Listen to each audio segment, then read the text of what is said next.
YouTube, let's do another What the F universe, because we were finally coming out of all those lovely retrogrades, and this is probably the first reason I started getting into all the astrology stuff in general, because you hear the word retrograde and everyone's like, ah, no! All of the no's. But they're actually not as bad as I once thought they were, and I am slowly but surely coming around to them. So if you don't know what a retrograde is, but you've probably seen the 20,000 like Mercury's in retrograde, everyone panic. Retrograde is basically if all the planets are circling us, and we're also circling the sun, there's a specific point in time within their orbit that the planets appear, just from our perspective, to be moving backwards than they should be.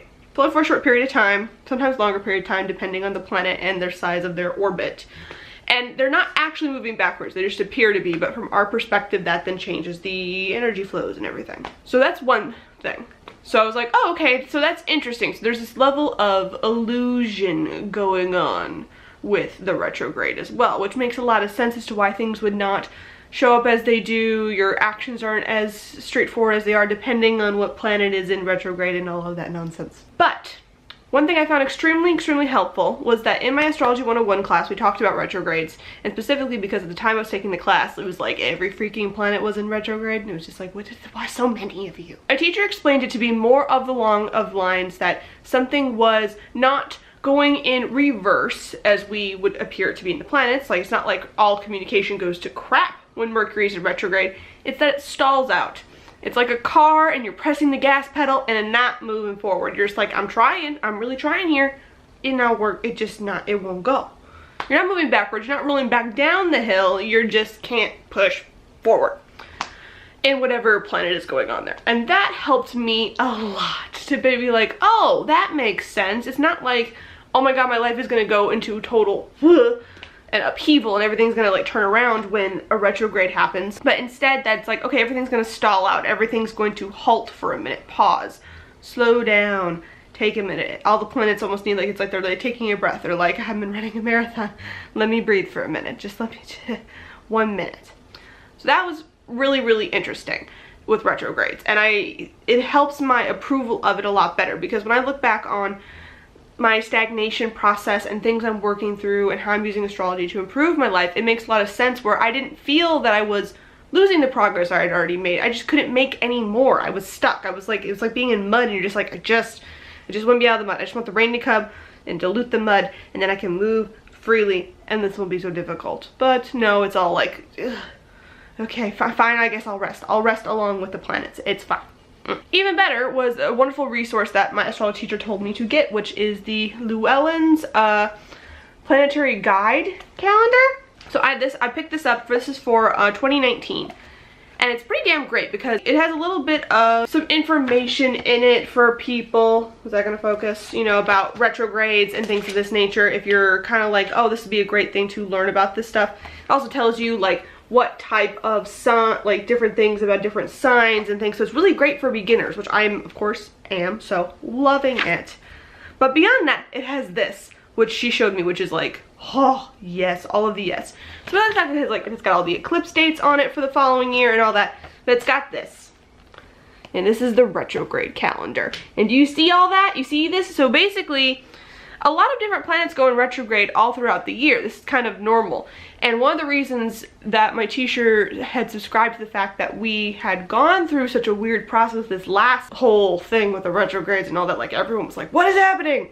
Is because for a very long period of time, we actually had no planets in retrograde for a lot longer than is normal for a year. So we all felt like the beginning of the year was like the whoo, like we were like, yeah, charge forward, do it, we can do this. And then slowly but surely went cha-chunk, cha-chunk, cha-chunk, cha-chunk, and then 6 planets were in retrograde to compensate for the fact that like none were in the earlier of the year.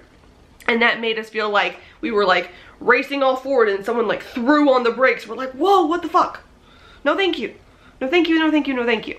So this lovely calendar here shows you how many planets are, these are all the planets, all the gray ones, and it shows you when planets overlap, the grays when they're in retrograde. So at this point right here, we're gonna have 1, 2, 3, 4, 5 planets in retrograde around next July at some point. So again, July is probably gonna be a more slow time, and I can now plan for that because I now can see where planets are in retrograde. I can see lovely Mercury in his 3 retrogrades a year. I can see all the others going around, and like this is a lot so helpful. And I'm really looking forward to sitting down probably on Samhain. This will be a part of my whole ritual process, is that we'll sit down at this and go, okay, so I am making major changes, major upheavals for 2019. What do I want to accomplish? What's my word? All these things. And I can look at it and go, now, all right, I know what I want to do spiritually, but how does it align with the planets? And what should I expect when to happen? Because I think one of the things that we should always keep in mind, even when learning astrology and stuff, is that the planets can't control us.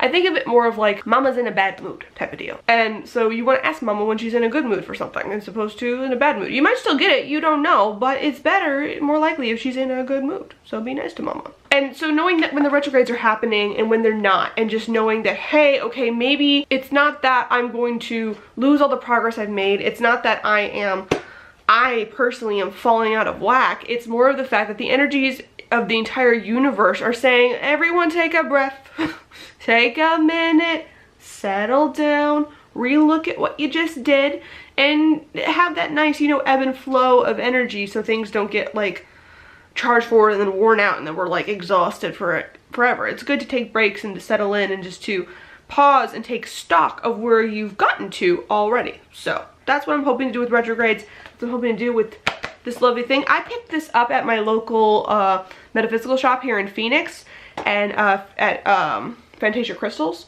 So I'm sure you can find this online. I'll see if I can find a link to it and I'll put it down below in the description if you're interested in purchasing one, because I am so excited to get into this thing.